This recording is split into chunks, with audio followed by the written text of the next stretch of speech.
दिल्ली के वजीराबाद में स्थित यमुना नदी के राम घाट पर कुछ दिन पहले गंदगी का अंबार बना रहता था, लेकिन उत्तर पूर्वी स्वच्छता अभियान भाजपा के जिला प्रमुख दीपक गुप्ता ने राम घाट पर पिछले महीने यह स्वच्छता अभियान की शुरुआत कर राम घाट का एक तरफ का हिस्सा अपनी टीम के साथ साफ किया था।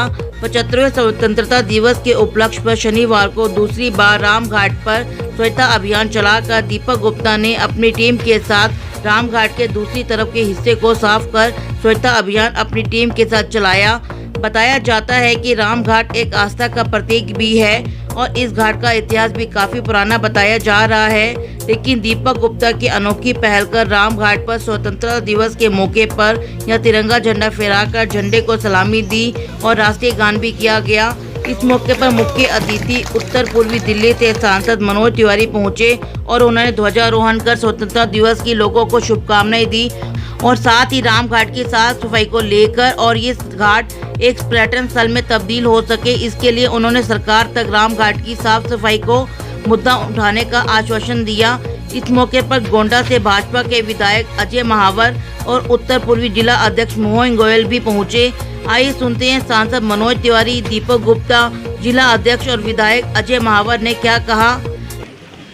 मैं अपने जिला स्वच्छता अभियान जो बीजेपी का एक है उसके प्रमुख दीपक गुप्ता ने एक कार्यक्रम रखा है और बड़े लंबे समय के बाद आपको जान के खुशी होगी कि इस घाट को हम एक डबल लेन की रोड के साथ जोड़ने जा रहे हैं, जिससे यहाँ के क्षेत्रों से लेकर के और पल्ला, बख्तावरपुर, अलीपुर तक के लोग और पीछे यहाँ से जो सड़क है जो जुड़ती है मेन हाईवे में, उससे यहाँ आना सरल होगा।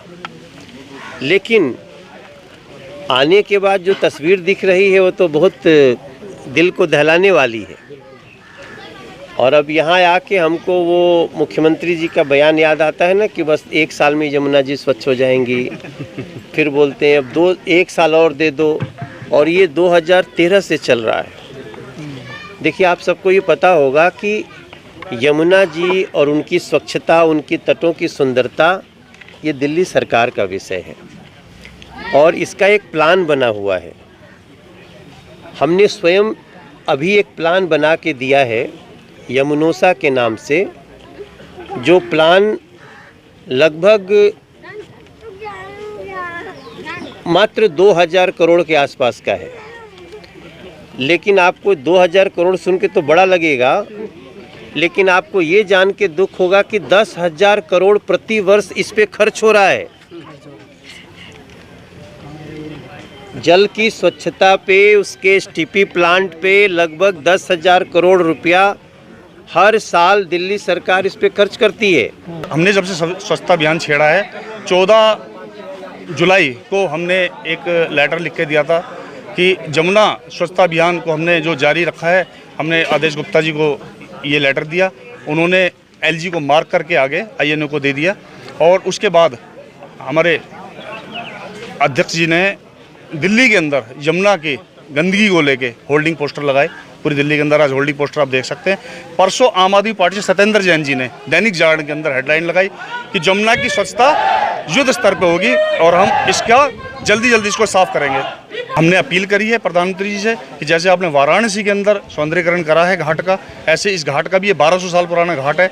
यहाँ हमारे पृथ्वीराज चौहान जी ने ये किला बनवाया उस समय पे और ये रोड बना उस समय, और उनकी बेटी थी बेला इस घाट पे आती थी। और मैं आपको एक जानकारी और दे दूं, यहाँ पे हमारे जो प्रधानमंत्री जी हुए लाल बहादुर शास्त्री जी, उनकी अस्थियां भी इसी घाट के ऊपर विसर्जित की गई थी। तो ऐतिहासिक घाट है ये, और यहाँ पे दिल्ली एनसीआर से और हरियाणा और राजस्थान से तो सबसे ज़्यादा पर्यटक आते हैं क्योंकि उनको सबसे नज़दीक जमुना लगती है। तो आज वो इस जमुना पे इतनी गंदगी में अंदर नहाते हैं और इस पानी को जिसको हम हाथ में नहीं ले सकते, और हमारे माननीय केजरीवाल जी बार बार कहते हैं मैं आरओ मुक्त पानी कर दूंगा इस दिल्ली का। तो मैं उनसे पूछना चाहता हूं कि आप इसके अंदर एक गोता ही लगा के दिखा दो, आप आरओ मुक्त तो जब करोगे तो इसकी हालत बद से बदतर है। वो 10 करोड़ रुपए लगा के अपने घर के अंदर एक स्विमिंग पूल तो बनाना जानते हैं, लेकिन जमुना पे 607 करोड़ रुपए लगा के इसका सौंदर्यीकरण नहीं करना जानते। तो 71वें स्वतंत्रता दिवस पर जो है आप लोगों को क्या संदेश देना चाहेंगे कि यहाँ पे गंदगी ना फैलाएं जब अगली बार हम?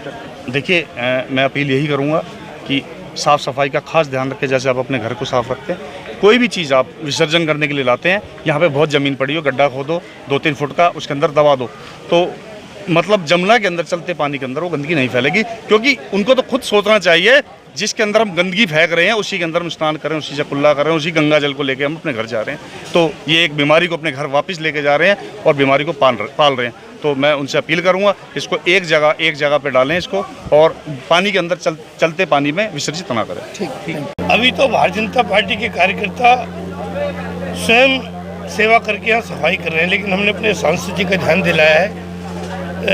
रेवेन्यू डिपार्टमेंट की डीसी को जल्दी लाकर, मैंने पहले भी कहा था, थोड़ा उनका शेड्यूल सांसद जी का नहीं बन पाया, हम इसका उद्धार करना चाहते हैं। ये बड़ी ऐतिहासिक घाट है, यहाँ स्नान के दिन हजारों लोग यहाँ आते हैं, लेकिन गंदगी का अंबार देखकर लोगों के चेहरे पर बड़ी अजीब सी प्रतिक्रिया होती है कि हमारा स्थान जो हमारी धार्मिक आस्था से जुड़ा है, वहाँ सफाई करने की भी सरकार के पास फुर्सत नहीं है, पानी की प्रॉपर व्यवस्था नहीं है, गंदे पानी में ही लोग स्नान करते हैं। हमारा रामघाट है। मैं दीपक गुप्ता जी की जो स्वच्छता टीम है उनकी प्रशंसा करता हूं, उनके अभियान की, उनके नियत की, कि वो माँ यमुना के आंचल को साफ़ करने का काम कर रहे हैं।